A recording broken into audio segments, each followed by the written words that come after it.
Hi everyone, welcome to this video. Today I have a very well smartwatch and a balance between cheapness and feature. This watch is called HK10 Ultra3 and it has a lot of features with low price. As you can see here, in the AliExpress you can buy it for like $30. It's very cheap compared to what you get. First of all, let's start with the display. The display is AMOLED and has a very high quality. If I show you, it has the PPI of 337, very high. It's like a mobile display. It's AMOLED, as I said, and high quality, big, and very well for using every day. The next thing I wanna talk about is the MCU in this watch. The MCU is very interesting. I was working with it in the last few months. It's called, it's a MCU from Sifli. It's called SF32LB525 on this model. What MCU is this? It's really like the ESP32S series. Why I say that is like if I scroll down here, you can see the main core is ARM Cortex M33 with the clock of 240 MHz like ESP. It has second core, but clock is 24 MHz. Enough for BLE stuff.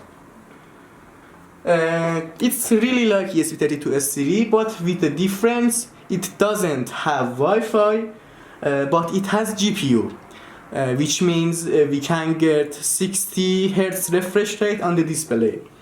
It has BLE and Bluetooth Classic. It supports NAND flash, NOR flash, and eMMC. Up to 1 GB, and you can see 576 kilobyte of SRAM. It's really like ESP32, even better. And next thing I want to talk about is the SDK of this MCU. Last year, Sifli open sourced their SDK. And this SDK is very interesting for me because it has a lot of features that usual ones don't have. The lots of libraries already ported like LVGL, lots of peripheral already ported, lots of display drivers, and more. When I was trying to hack this watch, the display driver was has the name of SH8603B. When I was working on this watch, this driver doesn't exist on the SDK, so I used IDA Pro to determine the display driver. When I found the model of the driver, I searched into the internet, but there was no datasheet for this display driver. And the only way I had to work with it is using IDA Pro to looking at the code of the stock firmware. And successfully, after a while, I wrote the display driver completely, and also I made the pull request on the SDK and added the driver. You can see here it's added by me. And that was for the display. I talked about the MCU, and I want to talk about what other features this smartwatch has. With $30, I said you got a very good MCU, display, AMOLED display, and you got a microphone here, a speaker, 3 buttons, a vibrator motor, compass sensor, accelerometer sensor, few LEDs, a heart rate sensor, a battery, and that's all what you get. And compared to the $30, it's very good package. I recommend to all of you to buy at least one of them and try make new things with it.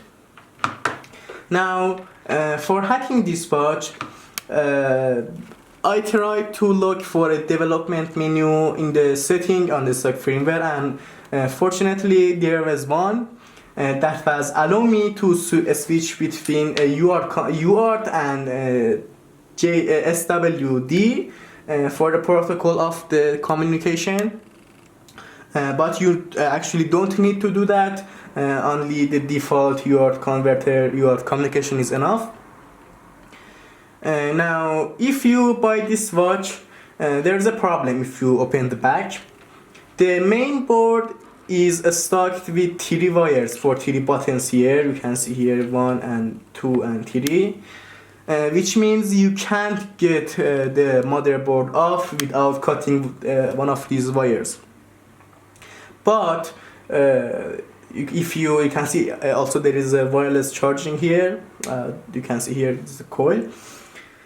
But without taking off the motherboard and cutting these wires, you can connect the necessary wires and upload the custom firmware. So, if you buy this watch and you wanna later use it as your primary watch, I recommend you to follow my steps. First of all, I have buy some of these watches with different models. You can see, for example, this is HK9 Mini Plus, basically same hardware but a smaller display. Also, this has different driver that I explain later. And you can buy this watch second-handed, which I bought this HK9 Mini Plus for $30, not $30, $3, which is a very good deal for an AMOLED display and MCU such as Sifli. And there are also different models of this watch: HK10 Ultra3 regular model and a Pro model, which is regular model, and the Pro model is basically same, no difference at hardware, only the software is different. So I recommend you to buy the regular model because it's cheaper but it got the same hardware. And there is a Wi-Fi model called HK10. Let me take this off. HK10 Ultra3 Wi-Fi, which you can see there is also a Wi-Fi module in it, which can use for basically it's a ESP32 S3 with extra GPIO. You got all things needed. Also, there is a older model called HK9 Ultra 2. The HK9 and HK10 has same hardware except for the board color and few components.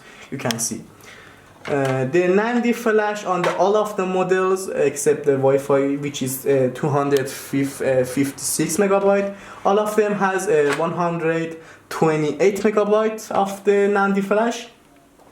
But I don't know why, but if you even erase the NAND flash on them, you got only 64 megabyte free. And it was shocking for me why this is labeled for 128 megabytes, but it has only 64.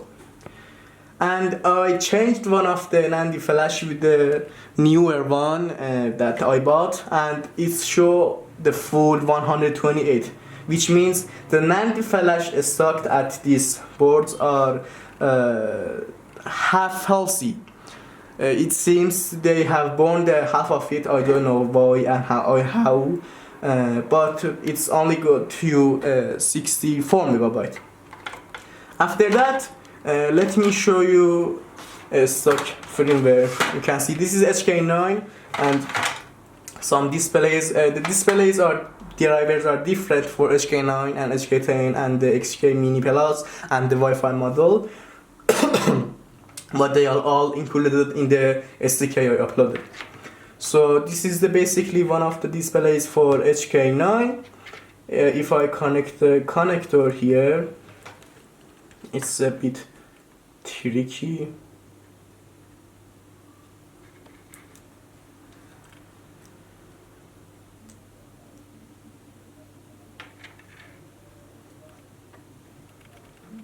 Okay, it's connected, and if I turn it on,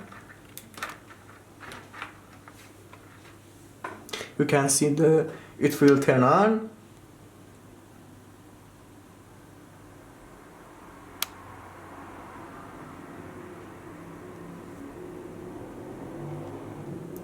Okay, this is the stock firmware. You can see that's the menu. It's very smooth. You can see the GPU is working very well. Then it's really beautiful watch. I recommend to buy one of them. And let's talk about how to get rid of the stock firmware and using the my firmware I wrote for this watch. This is unwired motherboard, which is the pinout all same for all of the models except the Wi-Fi. You can see there are few test pads on the back of the motherboard. There are 3 UART pins on the watch, but we need just one of them.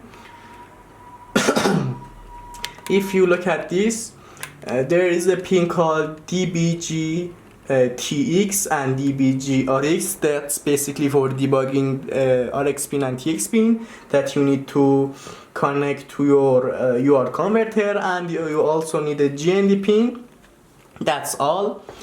And also you need to connect to your battery pins. That's you also connected here or here.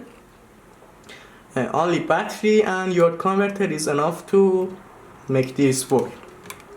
After that, sorry, let me show you the SDK environment. You can see there are files related to the SDK. In the link I put in the description for the GitHub, you can see there is a folder called projects that I made. I put different folders for different models: HK10 Ultra3, HK9 Ultra2, HK9 Mini Plus. Not for Wi-Fi, I didn't hack it yet.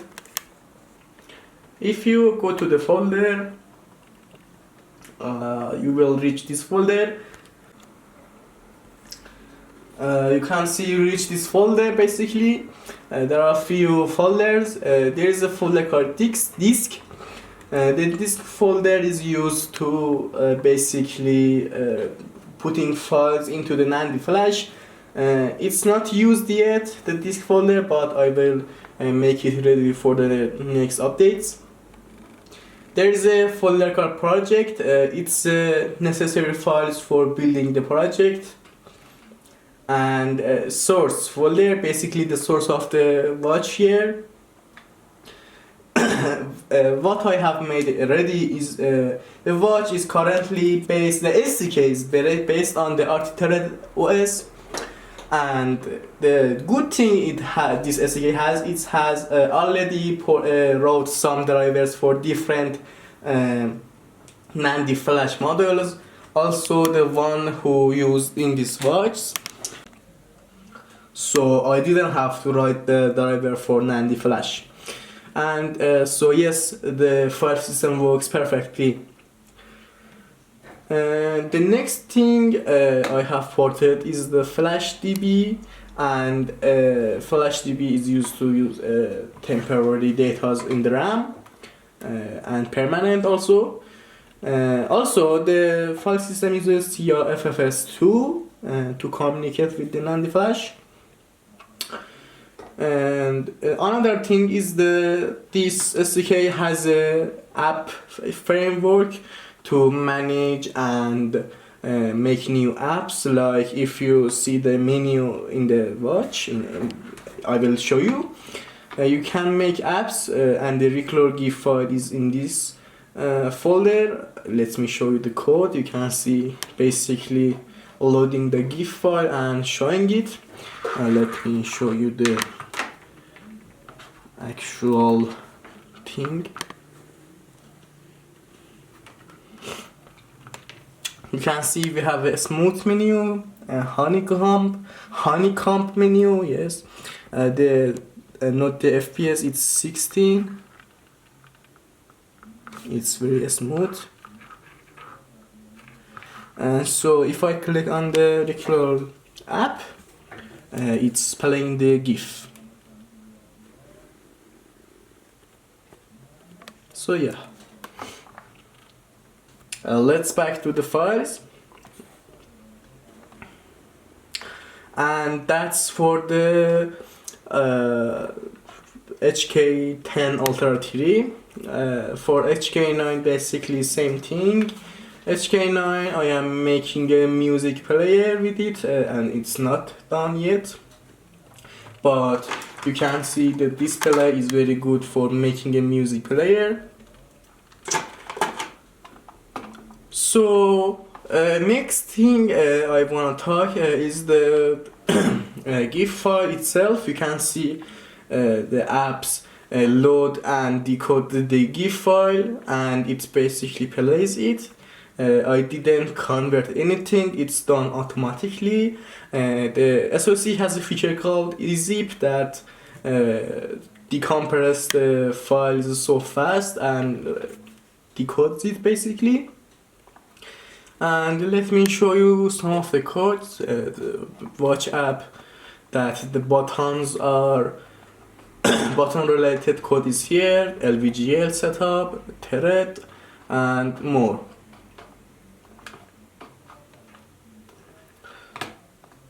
So that's for this. I will make another parts for this watch. Thank you so much for watching until the end of video, and see you next time.